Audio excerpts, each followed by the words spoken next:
श्रोतेहो नमस्ते. आपल्या सर्वांना शुभ दिवस. श्रोतेहो, जीवनाचा प्रवास करत असताना या जीवनाच्या प्रवासात अति चांगुलपणा म्हणजे स्वतःच्या हाताने आपल्या स्वाभिमानाचा केलेला लिलाव असतोय. स्वतःचा स्वाभिमान गहाण ठेवून कुणाच्याही नजरेत चांगलं बनवू नका.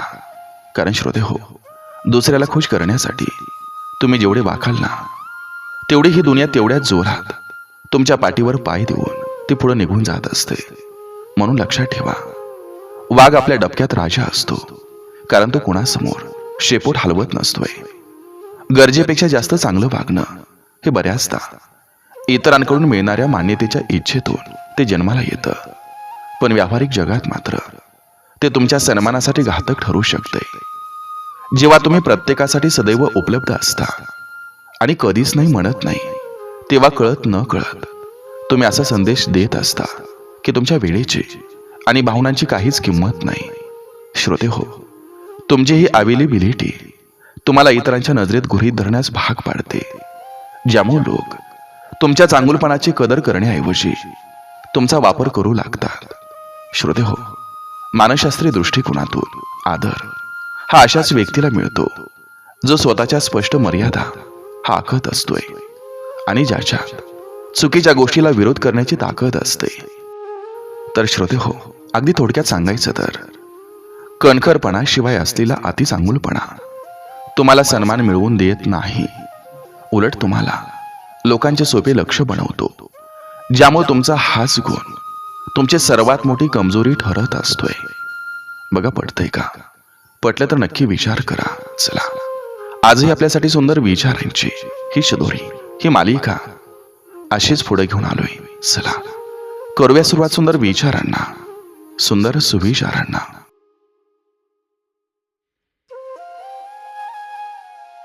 धनाने धनवान नसलं तरी चालेल, पण मनानं कपटी नसावं.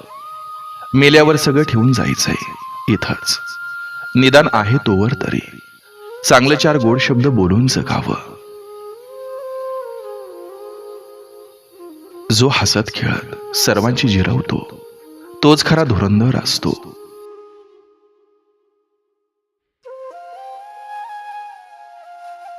सोन्याची बिस्किटं माकडाच्या हातात दिली तरी त्याला त्याची किंमत कळणार नाही. तसं चुकीच्या लोकांसोबत राहिला तर तुमची किंमत शून्य होईल. म्हणून जागा बदला.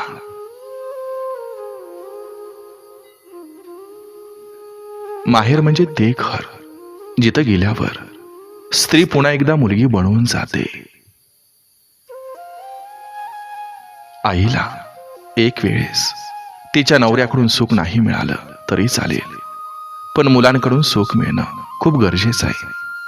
कारण नवऱ्याचा त्रास सहन करून ती फक्त मुलांसाठी राहिलेली असते. माहेर म्हणजे सुखाचा सागर आणि सासर म्हणजे अपेक्षांचा डोंगर.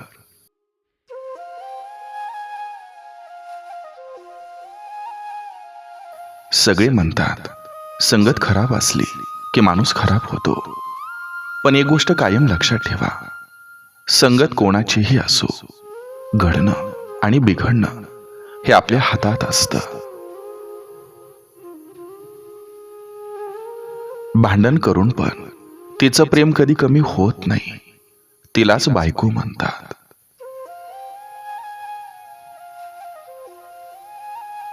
आपली चेष्टा मस्करी करणाऱ्याला असं उत्तर द्या की त्याला पश्चाताप झाला पाहिजे.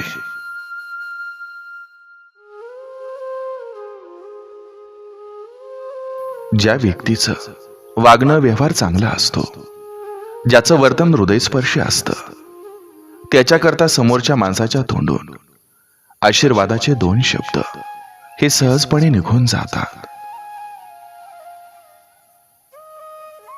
आयुष्यातील प्रत्येक व्यक्ती ही फार लाख मोलाची, फक्त तिची किंमत ही वेळ आल्यावरच कळते.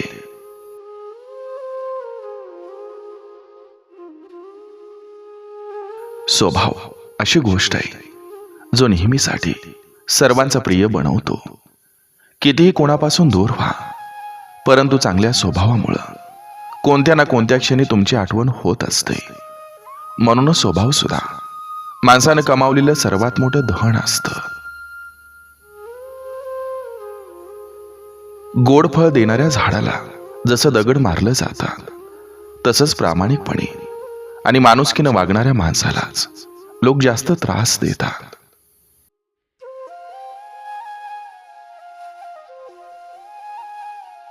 लोकांना तबला नाही आवडत, ढोलकी आवडते. दोन्ही बाजूनं वाजवता येते म्हणून. ज्या लोकांना आपली चूक समजत नाही, अशा लोकांना त्यांची चूक दाखवण्याचा प्रयत्न सुद्धा करू नका.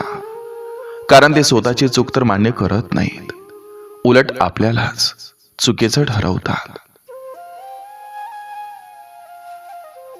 जगाचा खूप विचार केला की जगायचं राहून जातं.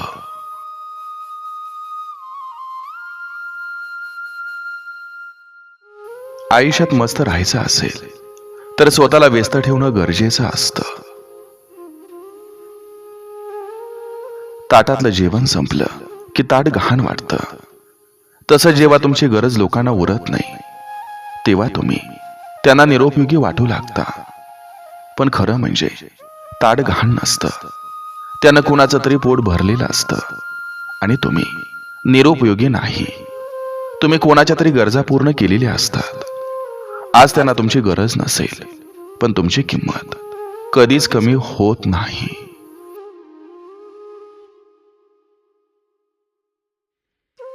कोणी साथ नाही दिली म्हणून रडत नाही बसायचं. संकटाच्या छताडावर उभं राहून आपलं अस्तित्व नव्यानं उभं करायचं.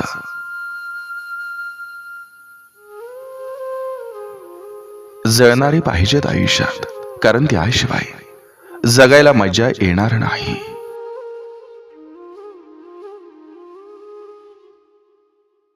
वेळ पडल्यावर आपण ज्या व्यक्तीसाठी धावत जातो, ती व्यक्ती आपल्यासाठी किमान चालत तरी येते का, हे अनुभवणं खूप गरजेचं असतं.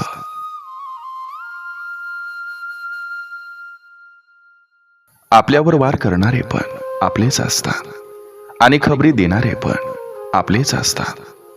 सगळ्या गोष्टी वेळ निघून गेल्यावरच कळतात. कर्माचा हिशोब अगदी साधा आहे. तुमचं आजचं वागणं हेच तुमचं उद्याचं फळ आहे.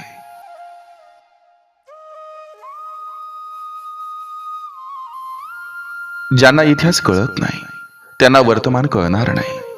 ज्यांना वर्तमान कळत नाही ते भविष्य घडवू शकणार नाहीत.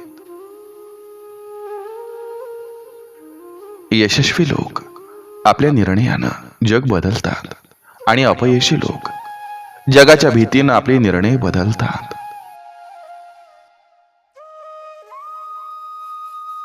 सगळ्याच गोष्टी या शब्दात सांगता येत नसतात.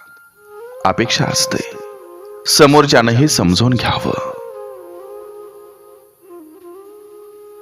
लोक रंग दाखवतात, आपण ते आठवणीनं रंगपेटीत भरून ठेवायचं आणि वेळ आल्यावर चित्र रंगवायचं.